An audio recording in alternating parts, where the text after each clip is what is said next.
Bonjour, salut. Soyez salués depuis vos positions. Nous sommes connectés. Nous vous demandons de partager et d'inviter vos amis pour qu'ensemble nous puissions discuter aujourd'hui. Aujourd'hui, jour 1, 4e jour de la semaine. Attendez, il y a l'eau qui rentre dans la voiture là. Si elle ne ferme pas les vitres, c'est pas bon. Voilà, il est fermé.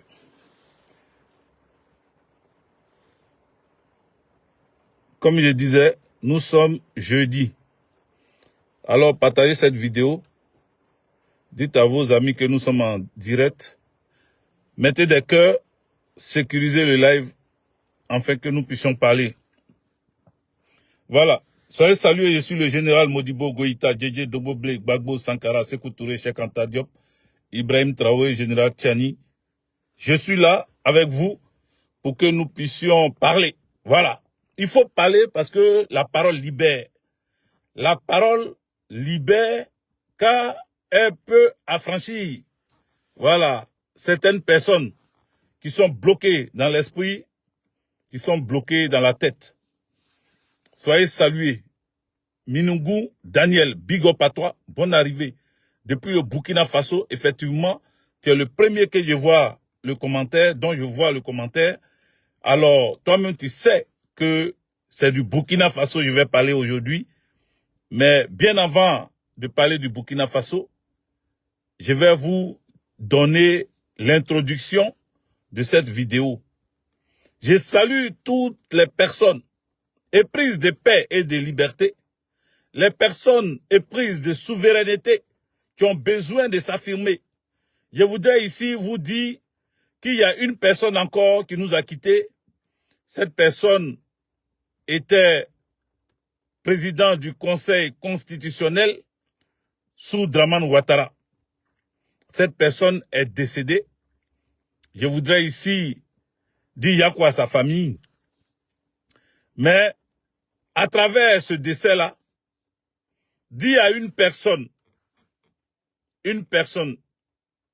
que lorsque tu poses des actes, il faut savoir que même si l'homme peut rien te faire, même si l'homme n'a plus de pouvoir comme par le passé, même si tu vois l'homme comme rien, comme zéro, mais il y a une seule personne, en tout cas un être divin, un être spécial, un être qu'on ne voit pas, qui s'appelle Dieu Tout-Puissant, qui va te demander des comptes tôt ou tard.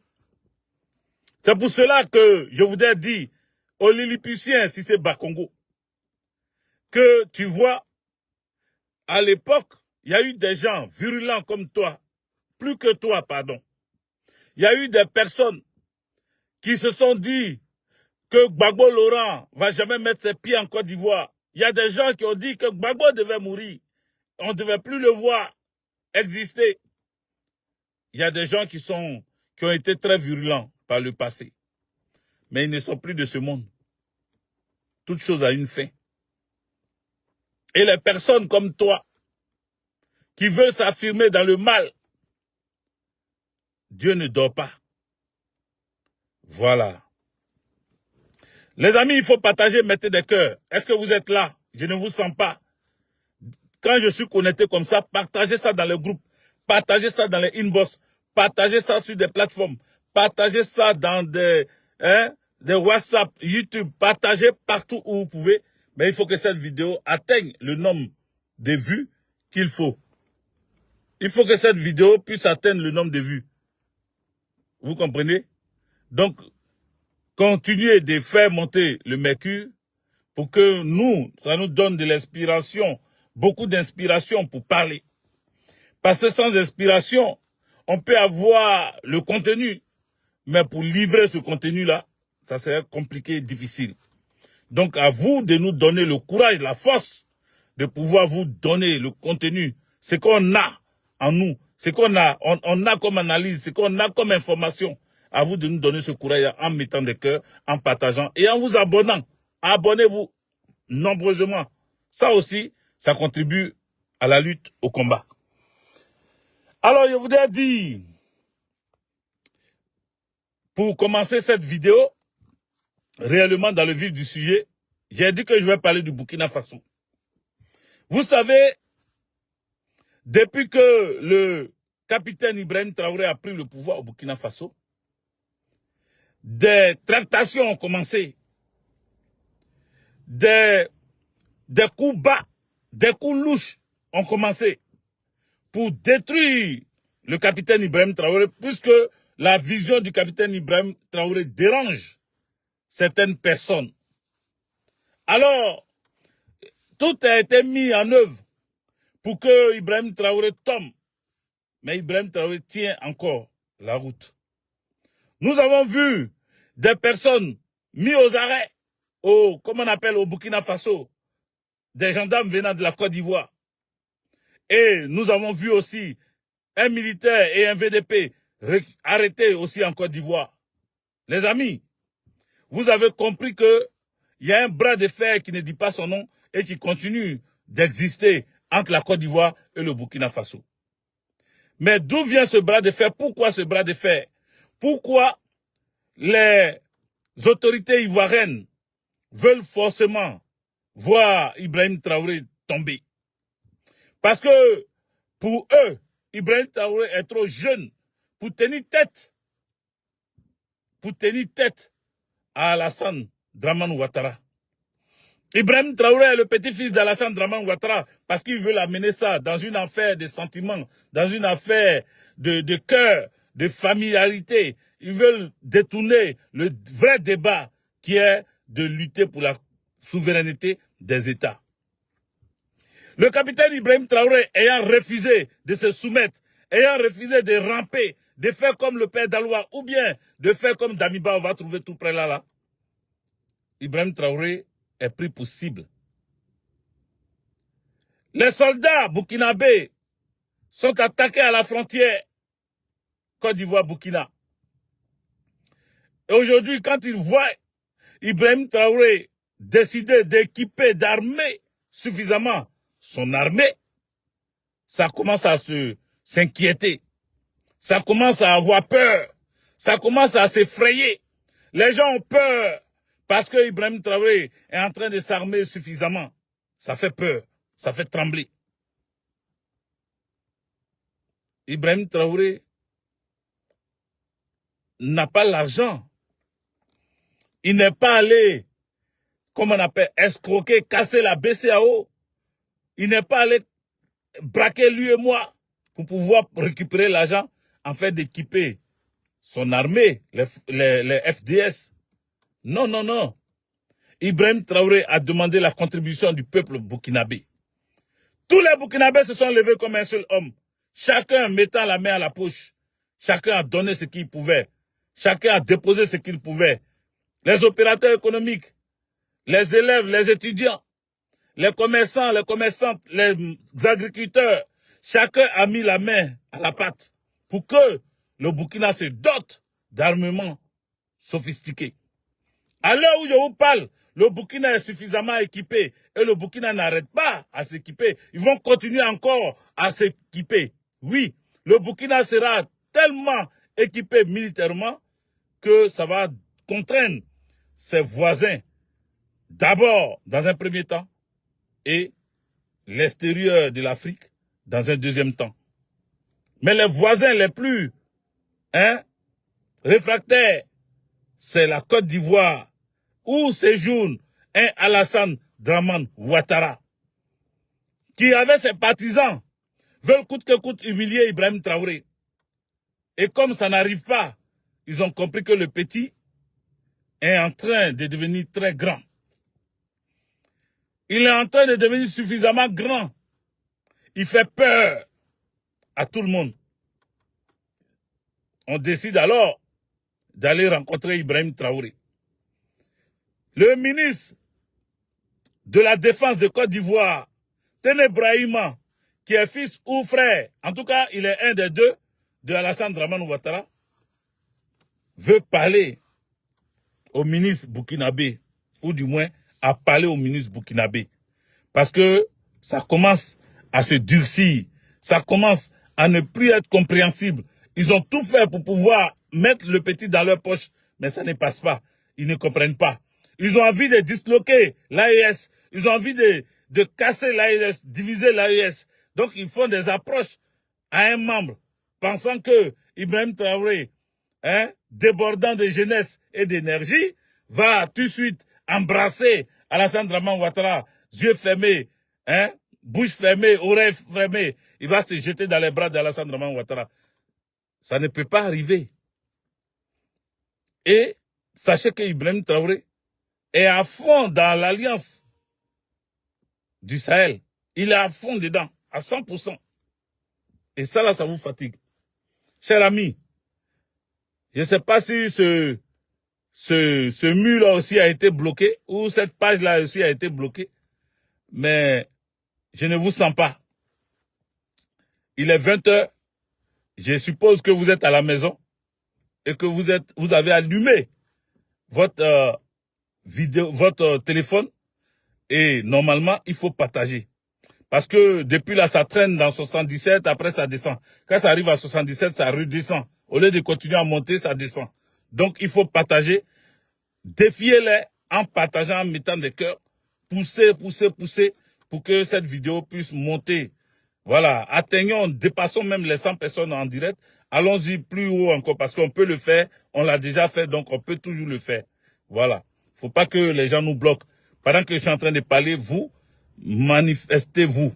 Voilà, agissez pour que ça puisse monter. Donc, vous voyez, je parle, ça monte à 80, ça redescend. Continuez à pousser, mettez des cœurs. Je ne vois pas les cœurs, les amis. Je ne vois pas les cœurs. Je ne vous vois pas mettre des cœurs. Ou bien c'est eux qui m'ont bloqué parce que je ne vois pas les cœurs du tout. Et pendant que je parle, au lieu de monter, ça descend. Il y a un problème. Il y a quelque chose qui ne va pas. Donc, le Burkina Faso, ou bien mes amis burkinabés, non, c'est pas vous. Je sais que vous n'avez pas de notification et beaucoup se plaignent qui n'ont pas de notification. Mais c'est pas de ma faute, c'est Facebook qui est en train de me chercher, me traquer. Voilà, avec des signalements de partout. Mais on va y arriver.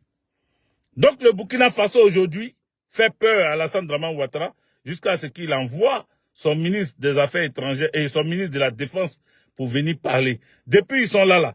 Est-ce que le ministre de la Défense de Côte d'Ivoire, Téné Brahima, avait déjà bougé le petit doigt pour aller rencontrer les Burkinabés? Par le passé, c'est le Burkina qui se déplaçait vers la Côte d'Ivoire. Par le passé, tellement la Côte d'Ivoire était un certain piédestal parce que la Côte d'Ivoire a, comment on appelle, dans l'UEMOA, a au moins à au moins 40% de la monnaie, de l'argent. Vous comprenez? Donc on a un poids dans l'UEMOA. À la BCAO, pareil, on a un poids. Du coup, la Côte d'Ivoire étant un poids, la Côte d'Ivoire voulait forcément que le Burkina vienne fléchir genoux.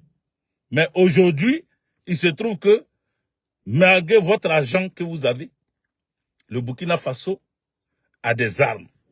Malgré l'argent que vous avez, malgré votre richesse, le Burkina Faso est en train de se armer. Or, un pays qui veut être un pays développé doit avoir une armée forte, avoir du matériel puissant. Donc, l'armée du Burkina est en train de se solidifier et donc Alassane Draman Ouattara est obligé de venir discuter avec cette armée-là. C'est en cela que Téné Brahima se déplace pour aller parler à le ministre. Mais il ne peut pas rester lui chez lui parce qu'il sait que s'il continue de rester dans sa posture, le Burkina est déjà parti, le Mali est parti, le Niger, il va lui rester qui? Le Sénégal est en train de les quitter. Il reste qui? Il est en train d'être encerclé. Il reste la Guinée, qui n'a pas encore donné franchement sa position et qui tangue comme ça. Donc pour le moment, Alassane Draman Ouattara peut se confier au Bénin avec Patrick Talon, à la Guinée avec Mamadi Doumbouya, et même au Togo de Faure Gnassingbé. Il a encore ces personnes-là. Mais ces personnes-là valent quoi? Parce que même comment il s'appelle? Merci, ça commence à monter. On est à 111. Continuez à monter, le mec, continuez. Partagez, n'arrêtez pas. Pendant que moi je parle, vous partagez, vous mettez des cœurs. Donc, il est obligé d'avoir, de chercher des copains, même le grand Nigeria, c'est éloigné. Le grand Nigeria a pris ses distances. Le Ghana à côté aussi, que Alassane Dramane Ouattara lognait, le Ghana aussi est dans une période qui est en train de chercher à pouvoir se positionner. Donc, actuellement, Alassane Dramane Ouattara il est dans pain, en fait, comme on le dit en Côte d'Ivoire. C'est pour cela qu'eux, ils cherchent à discuter maintenant. Parce qu'il s'est dit, avec le Mali, c'est un dialogue de sourds. Le Mali ne l'écoute même pas. Le président malien Assimi Goïta ne le calcule même pas. Donc il s'est dit avec en utilisant son frère pour aller parler avec Ibrahim Traoré, ils vont mettre cette affaire de façon. Non, nous sommes de même famille, nous sommes de même pays, nous sommes de même origine. Donc il faut nous comprendre. Essaie de diminuer un peu ta dose, essaie de t'abaisser un peu. C'est ton papa. Il faut respecter ton papa. C'est pas une affaire de papa, c'est une affaire d'État. Je répète, ce n'est pas une affaire de c'est ton papa, où on est de même origine, ou même de même nationalité, ou de je ne sais quoi. C'est pas une affaire de ça, c'est une affaire d'État. Et chacun doit affirmer sa souveraineté. Le Burkina Faso a décidé d'affirmer sa souveraineté. Donc quiconque va se mettre au travers de la route d'Ibrahim Traoré, il va écraser, comme il le fait très bien pour les terreaux. Vous les voyez, comment ils sont en débandade. Tous les jours, ils sont poursuivis. Tous les jours, ils sont traqués. Les âmes même qui commencent à les déchiqueter depuis leur lieu de retranchement, ces âmes-là sont en train de... Parce qu'eux, ils ont cru que le Burkina allait s'épuiser. Il n'y a pas l'argent au Burkina. Donc, comment ils peuvent s'armer, ils peuvent s'équiper comme ça? Mais le Burkina est en train de s'équiper. Hein? Le Burkina est en train de se armer. S'armer. Oui. Ibrahim Traoré est en train d'équiper son armée. Parce que, sachez que le colon n'a pas encore dit son dernier mot. Le colon dit que il faut que, par la force, ils imposent le respect à ces pays-là. Le colon dit que il faut qu'ils se battent pour imposer leurs règles. Parce que s'ils laissent comme ça les Africains s'émanciper, s'ils laissent comme ça les Africains devenir eux-mêmes propriétaires de leurs décisions, des décisions sur leur commerce, des décisions sur leur armée, des décisions sur leur administration, des décisions sur leur politique, les Africains risquent de les dépasser. Donc il faut réussir à les tirer vers le bas. Il faut les empêcher d'avancer, les empêcher de monter en puissance. Donc ils sont en train de se préparer. Ils n'ont pas encore dit les derniers mots. Ils sont en train de se préparer. Et ils utilisent les gens comme les Alassane Dramane Ouattara pour pouvoir réussir, aboutir à leur fin. Donc, cher ami, toi qui me regardes, tu es burkinabé, prends ton destin en main. Soutiens Ibrahim Traoré. Et laisse les politiciens qui sont toujours en train de raconter leur histoire d'aller aux élections. Comme si c'est les élections qui allaient chasser les terreaux au Burkina Faso. Comme si ce sont les élections qui allaient faire en sorte que le Burkina soit sécurisé. Qui allaient faire en sorte que les richesses du Burkina soient prises pour les Burkinabés eux-mêmes. Les élections ne changent rien. Il y a eu des années, des décennies, des siècles d'élections qui n'ont rien changé au Burkina Faso.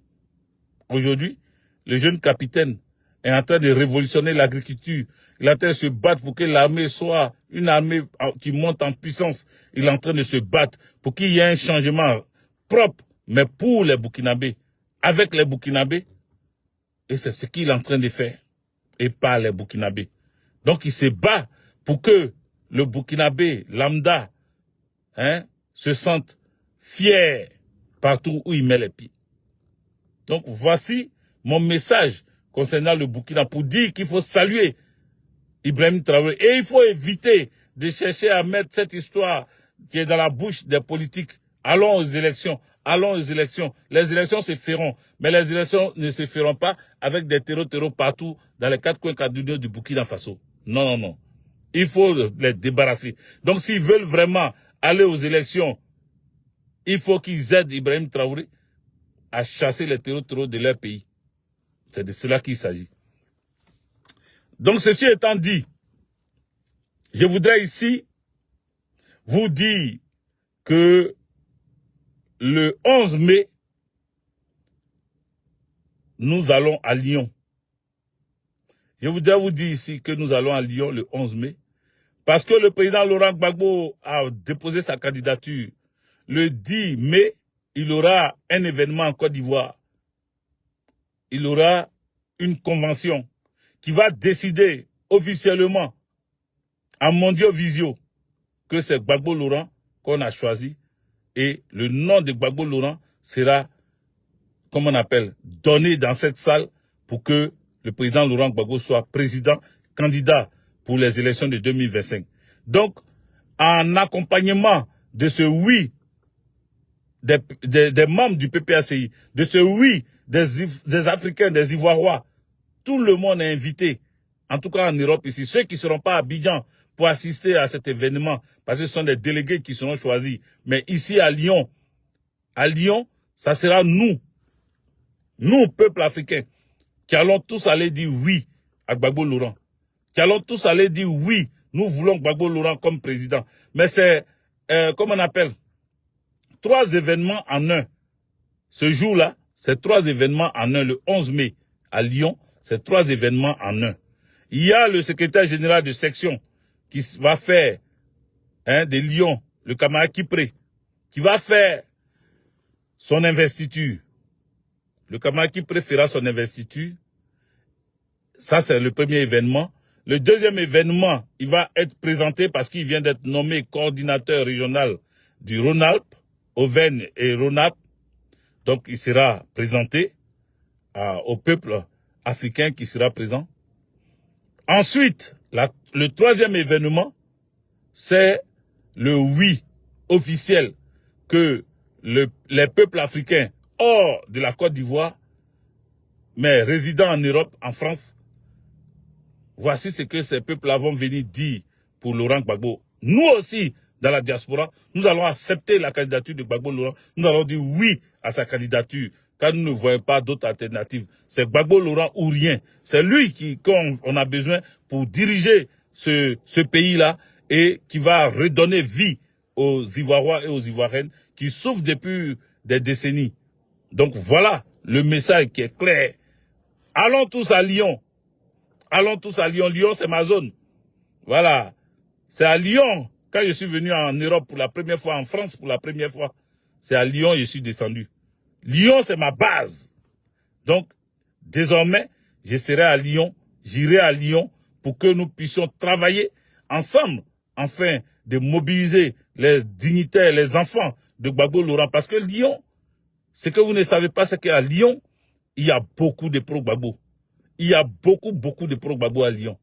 Donc, il faut, tous ceux-là, ce jour-là, sortir des 4 coins de Lyon, des campements, des hameaux, partout où vous trouvez les villages dans des Lyons, là, partout où vous trouvez, déferler tous à Lyonville.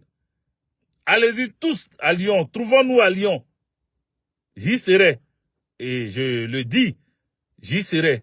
Voilà. Là, j'ai pas encore pris, j'ai pas encore mon planning du mois de mai. Mais même s'il y a mon planning du mois de mai, ma première sortie, avant même les funérailles, parce que je voulais attendre après la veillée, le 8 juin, la veillée de ma mère, le 8 juin. C'est là que j'allais sortir. Mais Lyon, là, comme ils sont là déjà le 11 mai, je vais pas rater cette occasion-là. J'irai, voilà, j'irai parce que c'est dans ce combat. C'est ce combat que j'ai mené, puis je suis pas parti comment on appelle, au pays, et que ma maman m'a pas vu. Aujourd'hui, elle n'est plus là. Donc, je dois continuer le combat en sa mémoire. Il faut pas que j'arrête. Je suis obligé de continuer le combat à sa mémoire. Et Lyon, c'est ma zone de prédilection. Voilà, je suis superviseur régional, voilà, des régions de France Sud. Voilà, des régions de France Sud. Je suis le superviseur et j'ai pas encore, voilà, j'ai appelé certaines personnes, même à Nice, où ils devaient partir, mais à cause de ce décès-là, ça m'a freiné un peu. Voilà. Mais j'irai à Lyon pour ma première sortie. J'irai à Lyon pour cet événement-là. Donc, je vous appelle tous qu'on se retrouve à Lyon pour l'événement. Voilà. Les 3 événements en un, ça va se passer à Lyon. Allons-y soutenir la nouvelle section qui a été créée à Lyon, parce que je suis chargé de l'implantation du parti dans le sud. Voilà. La France a été divisée en deux. Il y a le nord et il y a le sud. Et moi, je suis le responsable du sud. Je suis le superviseur général du sud. C'est moi qui vais implanter le parti dans tout le sud. Donc, il faut que le travail commence. Il faut que le travail commence. Voilà. Je vais pas attendre, parce que le temps que je mets pour dire, il y a attendre d'abord la veillée, ça prend du temps. Et il y a des choses qui se passent derrière. Et c'est des moments forts qu'il faut pas rater. Voilà. Donc, j'irai soutenir le camarade Kipré au niveau de Lyon le 11 mai. Coralie Davera, soit salué. Davera Canon, soit salué. Bonne arrivée. Je t'ai vu arriver. Alors, voici mon message. Je vais vous laisser. Nous allons faire 25 minutes. Je vais vous laisser parce que, comme je vous ai dit, hein, ma page, je rentre ici et sors là-bas, ils sont sur moi. Voilà. Ils ne veulent pas que je diffuse mon message. Donc, ils me mettent au restreint. Là, je viens d'envoyer un message à Facebook pour pouvoir, parce que c'est Canal+, en fait, qui a fait que ma page a été mise au restreint. Ça a été bloqué, en fait. Voilà. Canal+, c'est plein par rapport à la mi-temps du match Côte d'Ivoire-Mali que j'ai diffusé en direct. Canal+ a signalé ma page et ils m'ont bloqué jusqu'à aujourd'hui. Ça fait plus de 3 mois. On est parti dans le 3e mois maintenant. Que je ne peux pas faire des vidéos en direct sur ma page avec Djedje officiel. Je suis obligé de prendre les autres pages PPACI Diaspora pour pouvoir, voilà, glisser un peu mes vidéos. Mais il faut que je retrouve ma page pour faire mes vidéos directement dessus. J'ai plein d'abonnés là-bas, mais ils ont bloqué la page. Donc voilà, je ne peux pas publier. Je suis obligé de passer par d'autres pages pour publier sur ma page avec Djedje officiel. Donc voici le message. Merci à vous. Que Dieu nous bénisse. On est ensemble. Bonne soirée. Et puis, ciao, ciao. Voilà. Ciao, ciao.